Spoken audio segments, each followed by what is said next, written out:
On a foggy December evening in 1986, three prominent American businessmen disappeared without a trace when their private Learjet 35 vanished from radar screens over the treacherous waters of the North Atlantic, approximately 200 miles east of Newfoundland, Canada, creating one of aviation's most enduring mysteries that would baffle investigators for 6 long years. The passengers were CEO Richard Sterling of Sterling Industries,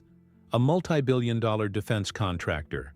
financial mogul James Patterson, founder of Patterson Investment Group; and tech pioneer Michael Chen, whose semiconductor company had recently secured massive government contracts worth over $500 million. The trio had been returning from a secretive business meeting in London, where they had reportedly been negotiating a joint venture that industry insiders described as potentially revolutionary for both defense and technology sectors, though the exact nature of their discussions remained classified even decades later. Where are you reading from?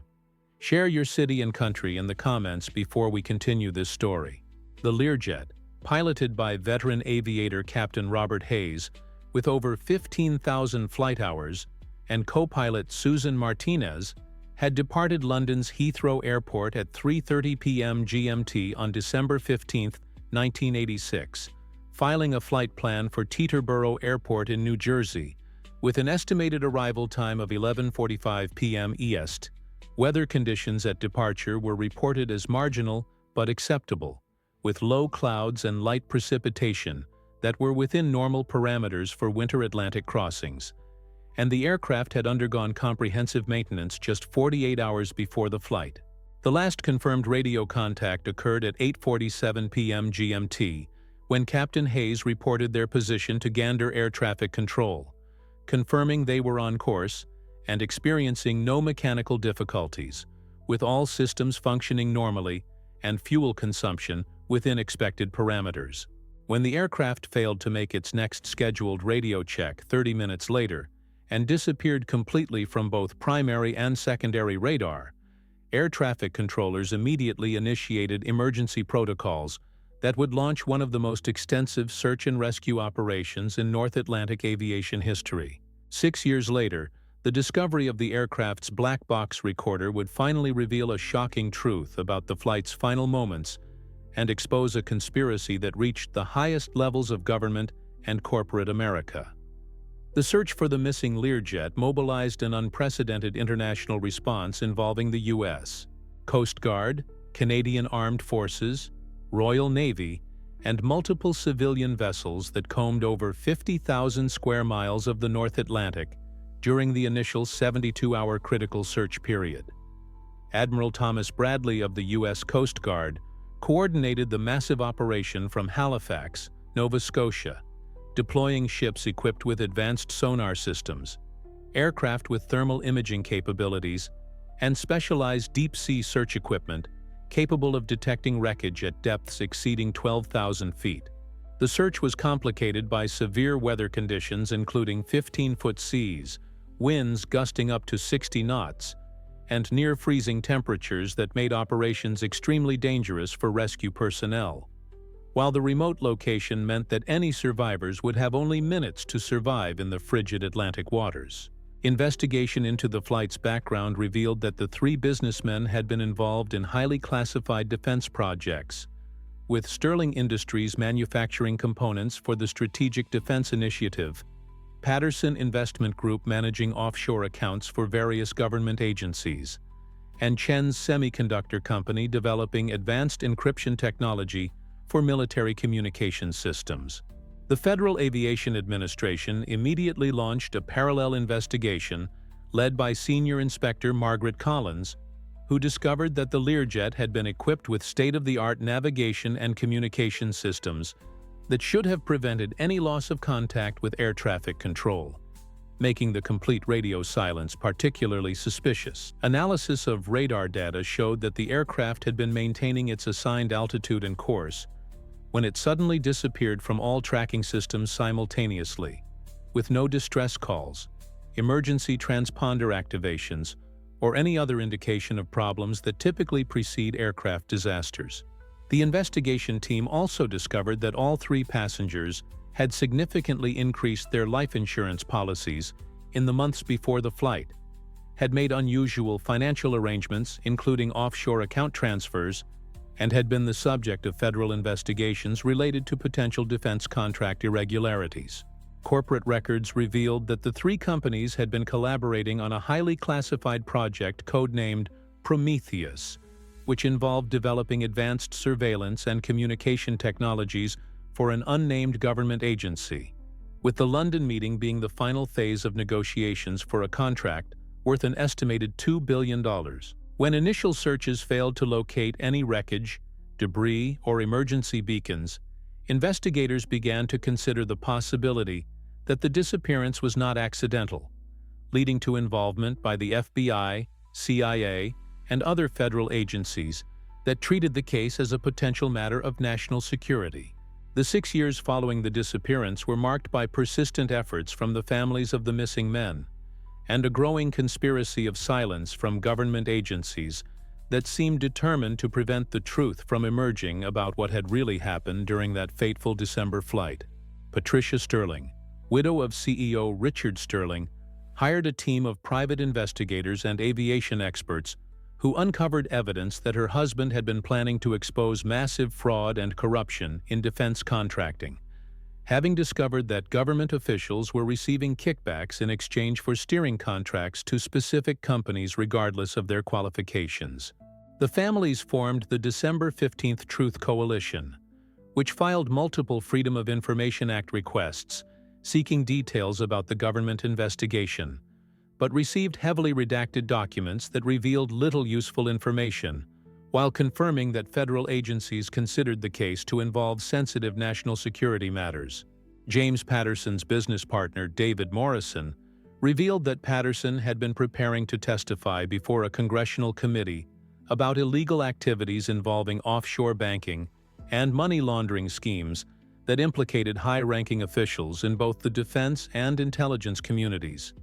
Michael Chen's research director, Dr. Lisa Wang, disclosed that Chen had discovered that the semiconductor technology his company was developing was being used for domestic surveillance programs that violated constitutional protections, and that he had been planning to go public with this information despite threats from government officials.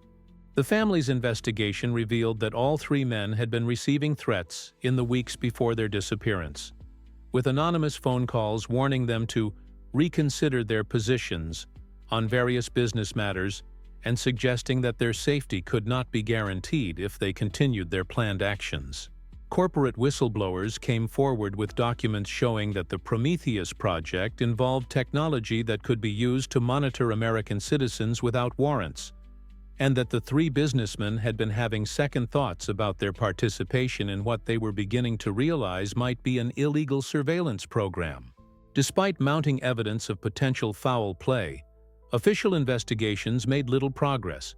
with agencies claiming that the harsh Atlantic environment had destroyed any evidence and that the case would likely never be solved due to the impossibility of locating wreckage in such deep and treacherous waters. The families organized annual memorial services that gradually became rallying points for other families of people who had died under suspicious circumstances while investigating government corruption, creating a network of activists demanding accountability and transparency from federal agencies. On August 23, 1992, nearly 6 years after the Learjet's disappearance, a commercial fishing vessel operating approximately 300 miles southeast of the original search area made a discovery that would reignite the investigation and finally provide answers about what had happened to the three missing businessmen. Captain Erik Johansson of the Norwegian fishing vessel Nordkapp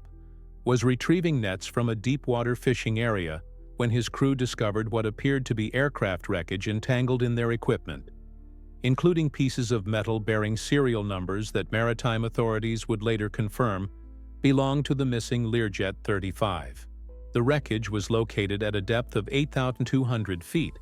in an area that had not been included in the original search pattern, suggesting that the aircraft had traveled significantly off course before going down, either due to mechanical problems, pilot error, or deliberate course changes made during the flight's final minutes. Most importantly, The fishing crew recovered the aircraft's flight data recorder and cockpit voice recorder, both of which had survived the impact and submersion due to their specially designed protective casings that were engineered to withstand extreme conditions for extended periods.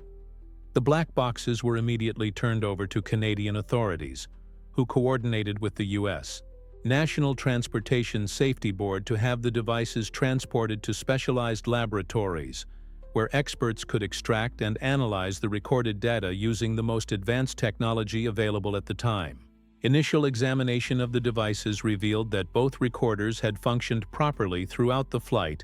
and had captured the aircraft's final moments, providing investigators with detailed information about the aircraft's performance, crew communications, and the sequence of events that led to the crash. The location of the wreckage, combined with preliminary analysis of the flight data, immediately raised questions about the official search efforts, as the debris field was found in an area that should have been covered by the extensive search operation, but had apparently been overlooked or inadequately surveyed. Recovery efforts were immediately launched to locate and retrieve additional wreckage and any human remains, using deep-sea submersibles and robotic vehicles capable of operating at the extreme depths where the aircraft had come to rest on the ocean floor. The discovery also prompted renewed scrutiny of the original investigation, with critics arguing that the search had been deliberately misdirected to prevent the recovery of evidence that might have exposed the true circumstances of the aircraft's disappearance and the fate of its passengers. The analysis of the recovered black boxes revealed a chilling sequence of events that confirmed the worst fears of the families and investigators who had suspected that the three businessmen had been murdered to prevent them from exposing government corruption and illegal surveillance programs. The cockpit voice recorder captured the crew's normal communications during the first several hours of the flight, but approximately 30 minutes before the aircraft disappeared from radar, the recordings revealed the presence of additional voices in the cockpit, indicating that unauthorized persons had gained access to the flight deck. The flight data recorder showed that the aircraft had suddenly deviated from its assigned course and altitude without any corresponding radio communications with air traffic control, suggesting that the crew had either been incapacitated or forced to change course against their will by the unidentified individuals in the cockpit. Analysis of the voice recordings revealed fragments of conversation indicating that the passengers were aware of the dangerous situation developing aboard the aircraft, with one voice identified as Richard Sterling demanding to know who sent you,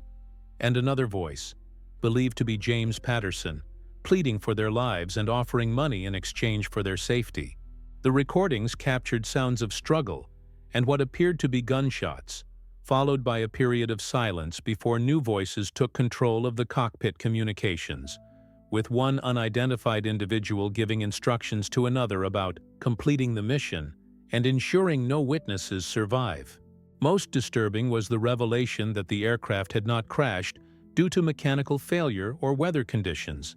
but had been deliberately destroyed, with the flight data recorder showing that explosive charges had been detonated aboard the aircraft, causing catastrophic structural failure that made survival impossible. The black box data indicated that the aircraft had remained airborne for several minutes after the explosions, with the unidentified individuals apparently attempting to guide the crippled aircraft to a specific location before it finally broke apart and crashed into the Atlantic Ocean. Voice analysis experts determined that at least two of the unauthorized individuals spoke with accents and used terminology consistent with professional operatives, possibly from intelligence agencies or military special operations units, suggesting that the murders had been carried out by trained professionals rather than common criminals. The final moments captured on the recordings included radio transmissions on encrypted frequencies that were not part of normal aviation communications, with coded messages that investigators believed were reports to handlers confirming that the assignment had been completed and that the packages had been delivered. The revelation of the black box contents triggered a massive federal investigation that reached the highest levels of government and exposed a conspiracy involving rogue elements within the intelligence community who had been operating an illegal assassination program targeting American citizens who threatened to expose classified operations. FBI Director William Carter personally took charge of the investigation, assembling a special task force that included agents from multiple agencies, federal prosecutors, and Congressional Oversight Committee members who had security clearances sufficient to handle the sensitive national security implications of the case. The investigation revealed that a shadowy group within the CIA, operating without official authorization, had determined that Sterling, Patterson, and Chen posed an unacceptable risk to ongoing covert operations, and had decided to eliminate them before they could expose the illegal surveillance programs they had discovered. Documents recovered from classified archives showed that the three businessmen had been under surveillance for months before their deaths, with detailed files documenting their activities, communications, and plans to go public with information about government corruption and constitutional violations. The assassination plot had been carried out by a team of operatives who had infiltrated the flight during its stop in London, using diplomatic credentials and classified technology to board the aircraft undetected and carry out their mission during the flight over the Atlantic, where the deaths could be disguised as an aircraft accident. Congressional hearings revealed that senior officials in multiple agencies had been aware of the illegal surveillance programs, but had chosen to cover up the crimes rather than face the political consequences of admitting that the government had been systematically violating the constitutional rights of American citizens. The investigation led to the arrest and prosecution of 17 individuals, including CIA operatives, defense contractors, and government officials who had participated in or covered up the conspiracy, with trials that exposed the extent of illegal government activities that had been conducted in the name of national security. Families of the victims received substantial financial settlements from the government, but more importantly, the case led to significant reforms in oversight of intelligence operations and new laws designed to prevent future abuses of power by rogue government operatives. The exposure of the conspiracy also vindicated the family's long-standing claims that their loved ones had been murdered for trying to expose government corruption, and led to renewed investigations of other suspicious deaths involving government whistleblowers and critics of classified programs. The aftermath of the black box revelations fundamentally transformed oversight of intelligence operations and led to the most significant reforms in government accountability since the Watergate scandal, with the case serving as a catalyst for new laws and procedures designed to prevent future abuses of power. Congress passed the Sterling-Patterson-Chen Whistleblower Protection Act, which provided comprehensive legal protections for individuals who exposed government wrongdoing and established independent oversight mechanisms for classified programs that had previously operated without civilian control. The families of the victims established the December 15th Foundation, which provided legal support and protection for government whistleblowers while advocating for transparency and accountability in intelligence operations, using the settlement funds to create one of the most effective watchdog organizations in Washington. Patricia Sterling became a prominent advocate for government reform, testifying before Congress about the need for stronger oversight of intelligence operations and working with lawmakers to draft legislation that would prevent future assassinations of American citizens by their own government. The case inspired a new generation of investigative journalists and activists who were determined to expose government corruption and hold officials accountable for illegal activities, with several Pulitzer Prize-winning investigations directly inspired by the courage shown by Sterling, Patterson, and Chen in their efforts to reveal the truth. The intelligence community underwent significant restructuring, with new oversight mechanisms, ethics training, and whistleblower protection programs designed to prevent the kind of rogue operations that had led to the murders of the three businessmen. International investigations revealed that similar assassination programs had been conducted by other governments, leading to diplomatic initiatives aimed at establishing international agreements prohibiting the targeted killing of civilians who exposed government wrongdoing. The case became a landmark in legal precedent, with courts citing the Sterling-Patterson-Chen case in numerous subsequent decisions, involving government accountability, classified information, and the rights of citizens to expose illegal government activities without fear of retaliation. Universities established research programs studying the case as an example of how government secrecy can enable corruption and abuse of power, while also examining the role of private contractors in facilitating illegal government operations. The three victims were posthumously honored with numerous awards recognizing their courage in standing up to government corruption, including the Presidential Medal of Freedom awarded by a later administration that was committed to transparency and accountability in government operations. 10 years after the black box discovery, the legacy of Richard Sterling, James Patterson, and Michael Chen continued to influence government policy and public awareness of the importance of protecting those who expose official wrongdoing,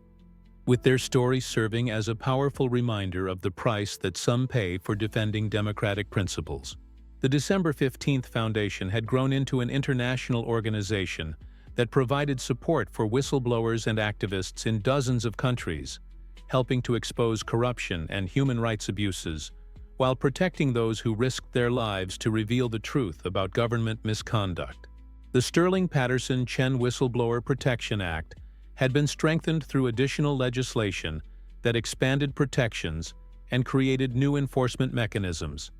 while similar laws had been adopted by other democratic countries that recognized the importance of protecting those who expose government corruption. Patricia Sterling had been appointed to the President's Intelligence Advisory Board,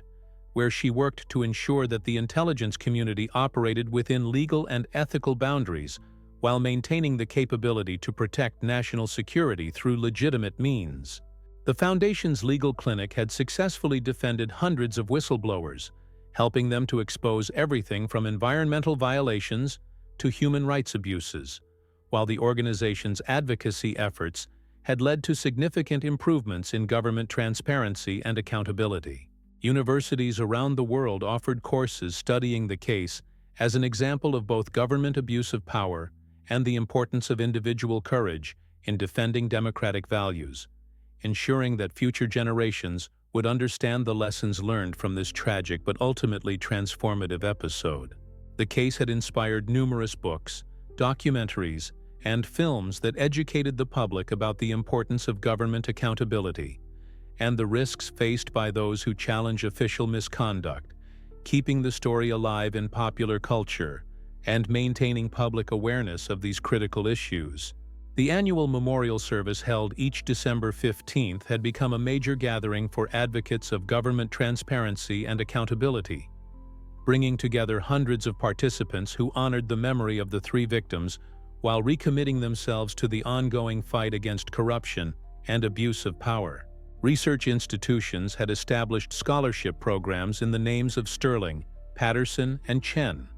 funding studies by graduate students and young researchers who were investigating government accountability, intelligence oversight, and the protection of democratic institutions from abuse by those in power. The impact of their sacrifice extended far beyond the immediate reforms it had inspired, creating a lasting legacy that continued to protect democracy and hold government officials accountable for their actions. 15 years after the revelation of the truth about the December 15th conspiracy, the case had become a cornerstone of democratic accountability movements worldwide, with the courage shown by Sterling, Patterson, and Chen inspiring countless others to stand up against government corruption despite the personal risks involved. The December 15th Foundation had evolved into a global network of organizations working to protect whistleblowers, expose government corruption, and defend human rights, with chapters operating in over 40 countries and a track record of successful interventions in cases involving government abuse of power. Patricia Sterling had been awarded the Nobel Peace Prize for her work in promoting government accountability and protecting those who expose official wrongdoing. Using the international platform to advocate for stronger protections for whistleblowers and greater transparency in government operations worldwide. The Foundation's educational programs had reached millions of students around the world,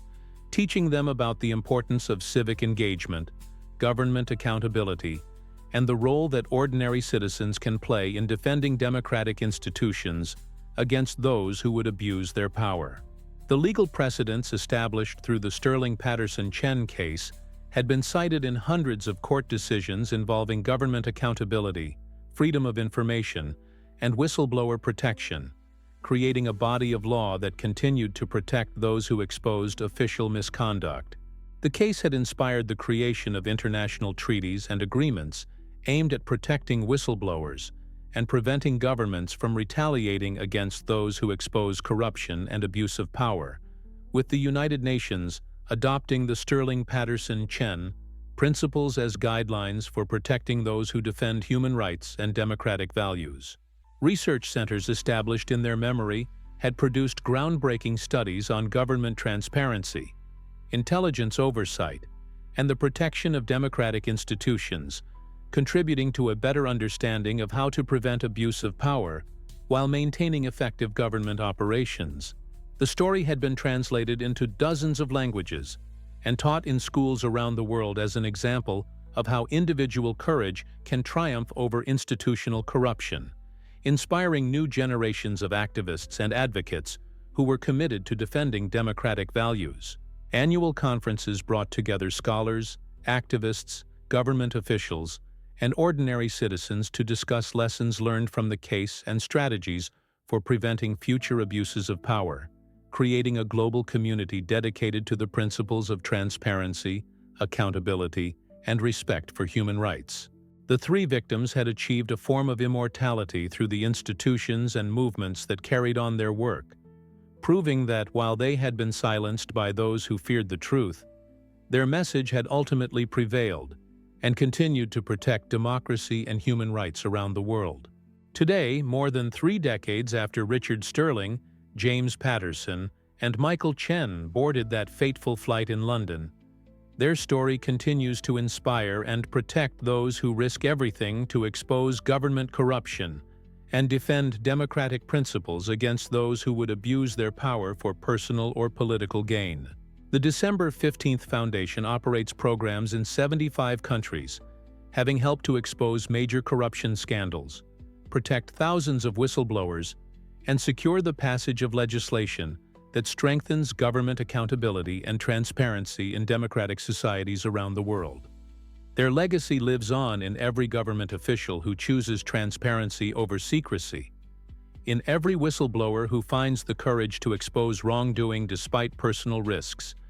and in every citizen who demands accountability from those who hold power in their name. The memorial established at Arlington National Cemetery honors their sacrifice while serving as a reminder to government officials that they serve the people, not the other way around,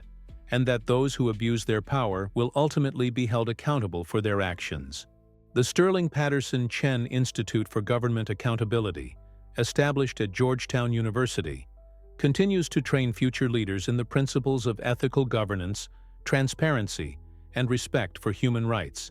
ensuring that the lessons learned from their sacrifice will guide future generations of public servants. The annual December 15th lecture, delivered by prominent advocates for government accountability and human rights, keeps their story alive in academic and policy circles while providing a platform for continued discussion of the challenges facing democratic societies in the modern world. Their courage in standing up to a corrupt system that seemed all-powerful at the time proved that individual integrity and determination can ultimately triumph over institutional abuse of power,